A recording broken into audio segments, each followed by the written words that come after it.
Shalom, vamos prosseguir na nossa leitura com relação a Israel e o exílio. Vamos falar, continuando a leitura, sobre a história de Israel, e agora no tópico 4.2 vamos falar um pouquinho sobre a dinastia de Onri em Israel, que compreende o período de 885 a 841 a.C. do Mashiach. Após o assassinato de Elá, o rei Onri sobe ao trono no Reino do Norte. Com ele tem-se a primeira tentativa verdadeira de fundar uma dinastia. 50 anos após a sua morte, a casa de Onri ainda será recordada nos anais do rei da Síria. O reino de Onri é apresentado pelo texto bíblico em 1 Reis 16, do 23 ao 28. O breve relato prefere delongar-se mais sobre o filho de Onri, que é Acabe, estritamente ligado às histórias do profeta Elias. Onri é apresentado como um chefe militar que consegue tomar o poder com a ajuda de suas tropas, por ocasião da morte de Zinri, rei por 7 dias, derrotando o rival Tibni. O texto de 1 Reis 16 o define explicitamente como chefe do exército, e isto é tudo o que sabemos a seu respeito. O seu primeiro gesto importante é a fundação de uma nova capital, da cidade de Tirza. A administração do reino é transferida para a nova cidade de Samaria, fundada por ele mesmo. A escolha de Onri se explica facilmente. Isolada no centro de colinas férteis, na encruzilhada de importantes vias, a Samaria ocupa uma posição estratégica. 12 quilômetros ao norte de Nablus, a cidade foi destruída várias vezes e reconstruída na época dos romanos com o nome de Sebaste. Ainda hoje, as muralhas da época israelita são visíveis entre as ruínas.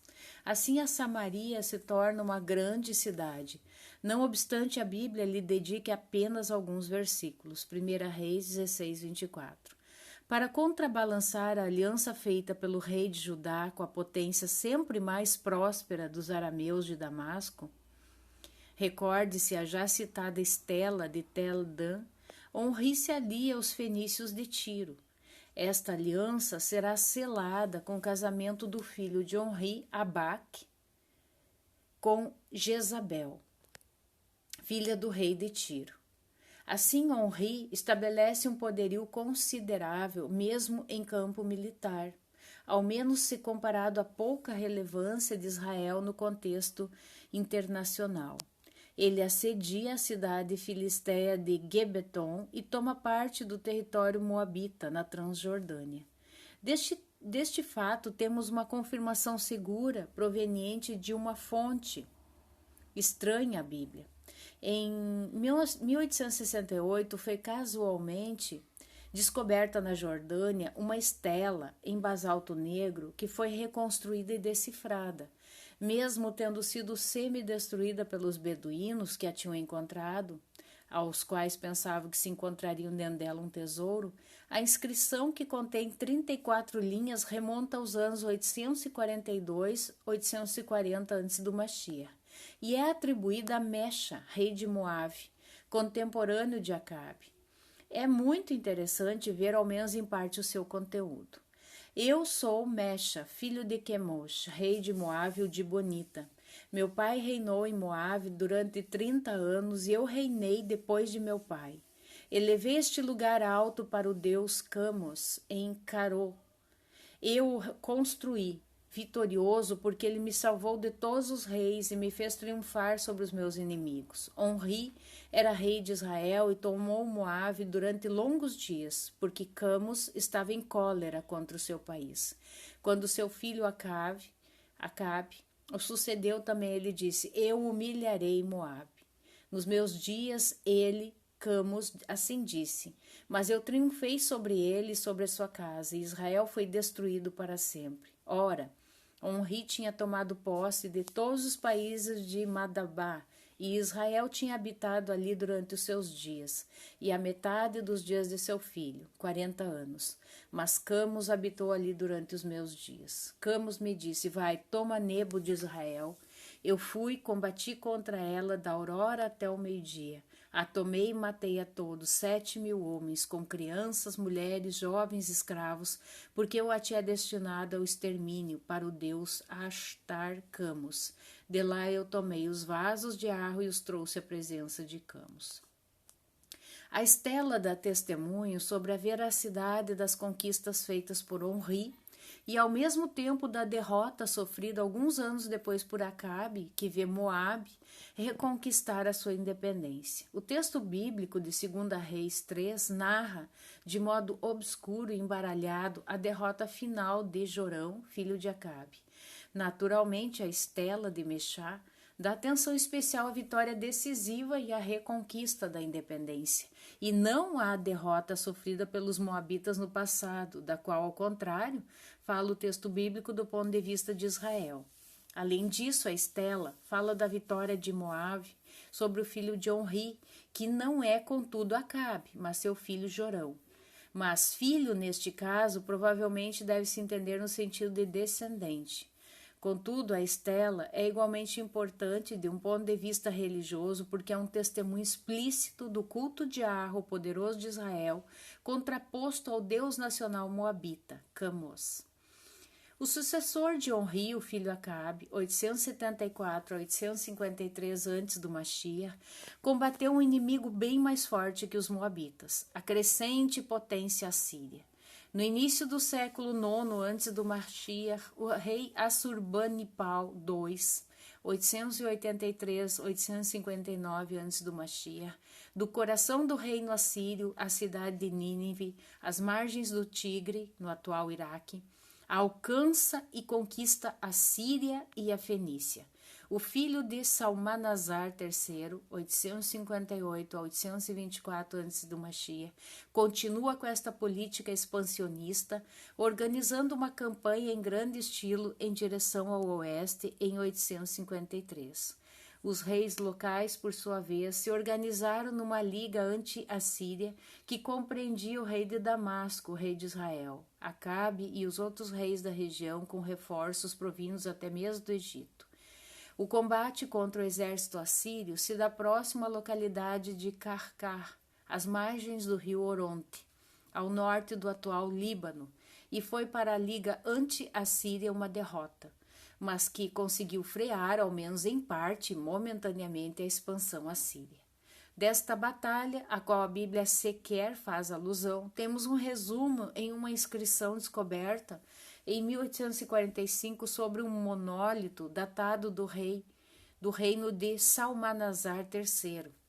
Nesta inscrição são atribuídos a Acabe do país de Cirila, Israel, deveria ser Israel, no caso, se esta leitura é correta, 2.000 bigas e 10.000 soldados de infantaria, uma força militar bastante considerável para a época, o que faria de Acabe o líder indiscutível da coalizão anti-assíria. A arqueologia demonstra que durante o reino de Acabe, importantes cidades em posições-chave foram fortificadas, como a própria Samaria, Hazor e Meguido.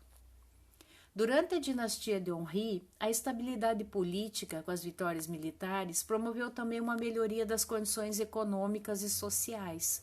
Todavia, nascem em Israel os primeiros contrastes devidos à desigualdade social e à arbitrariedade da classe dirigente, contrastes que, com o passar do tempo, se tornarão cada vez mais graves. A história da vinha de Nabote, que foi assassinado a mando do rei Acabe, que queria tomar sua propriedade, episódio narrado em 1 Reis 21, é provavelmente um eco deste tipo de problema. De um ponto de vista religioso, o texto bíblico emite um juízo extremamente negativo sobre o reino do norte e de modo particular sobre Acabe. Acabe, filho de Onri, fez um mal aos olhos de Yahua, mais do que todos os seus antecessores. Erigiu um altar a Baal no templo de Baal, que construiu em Samaria. Acabe erigiu também um poste sagrado e cometeu ainda outros pecados, irritando a Yahua, o poderoso de Israel, mais que todos os reis de Israel que precederam. Isso está em 1 Reis 16, 30-33. Ligado a este aspecto do reino de Acabe, no interior das histórias políticas referentes à dinastia de Onri, O relato bíblico tem especial interesse pelas histórias de dois grandes profetas, Elias e Eliseu, aos quais boa parte dos livros dos reis é dedicada. O ciclo de Elias se estende de 1 Reis 17 a 2 Reis 2, e o de Eliseu de 2 Reis 3 a 2 Reis 13. Cronologicamente falando, Elias se situa durante o reino de Acabe, enquanto as ações de Eliseu chegam até mesmo ao reino de Joás. É muito difícil reconstruir o núcleo histórico original relativo à tradição sobre os dois profetas, a ponto de precisar quanto ela foi relida e amplificada em seguida. Os dois ciclos de Elias e Eliseu testemunham a existência de um embate violento entre o culto a Baal e a Yahweh.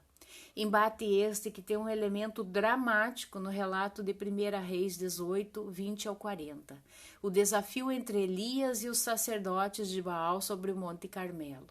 Provavelmente a existência deste conflito tenha sido acentuada por um redator de fé javista, que possivelmente escreveu na época de Manassés, conforme mais adiante. Contudo, estas duas figuras proféticas são testemunhas do fato de que, ao menos no Reino do Norte, o culto a Baal ainda era praticado, concomitante ao culto a Yahweh. No entanto, não se trata de uma apostasia religiosa, Baal preferido a Yahweh, mas de um culto javista não exclusivo. Os dois filhos de Acabe têm ambos nomes javistas, isto é, nomes compostos com o nome sagrado em hebraico. Ahaziah, Yahweh tomou, e Yahoram, Yahweh foi elevado. Evidentemente, para os reis de Israel e para os próprios israelitas, este sincretismo ou este pluralismo era muito mais pacífico do que para as correntes proféticas rigidamente javistas, para as quais as formas de expressão da religiosidade popular representavam um verdadeiro escândalo. Durante o período da dinastia de Onri, o Reino do Sul é eclipsado pela potência do Norte. Contudo, o relacionamento entre os dois reinos provavelmente tenha melhorado, já que em 2 Reis 22:4 vemos Judá combater ao lado de Israel. Sobre os sucessores de Asa, Josafá e Jorão, sabemos muito pouco. Sobre Josafá, o texto de 1 Reis 22, do 48 ao 50, faz referência a uma tentativa de expedição marítima frustrada, cuja real historicidade desconhecemos. Segundo 2 Crônicas 17, do 1 ao 9, e 19, do 1 ao 11, Josafá pertence aos poucos reis justos que empreendem reformas, sobretudo religiosas. De tentativas deste gênero não existem vestígios, além do próprio texto tardio do 2º livro das Crônicas. Quando morre o sucessor de Josafá, Jorão, sobe ao trono Ocasias, que foi rapidamente assassinado depois de menos de um ano de reinado. Sobe ao trono, então, a rainha-mãe Atalia, filha de Acabe e Jezabel, 841-835 antes do Machia, que assumirá a regência depois de ter assassinado todos os possíveis pretendentes e que foi, por sua vez, destronada num golpe de Estado, provavelmente arquitetado pelas classes sacerdotais e pela nobreza, que levou ao poder o jovem Joás, filho de Ocasias. Próximo vídeo, então, estaremos lendo sobre o apogeu do Reino do Norte. Até mais. Shalom.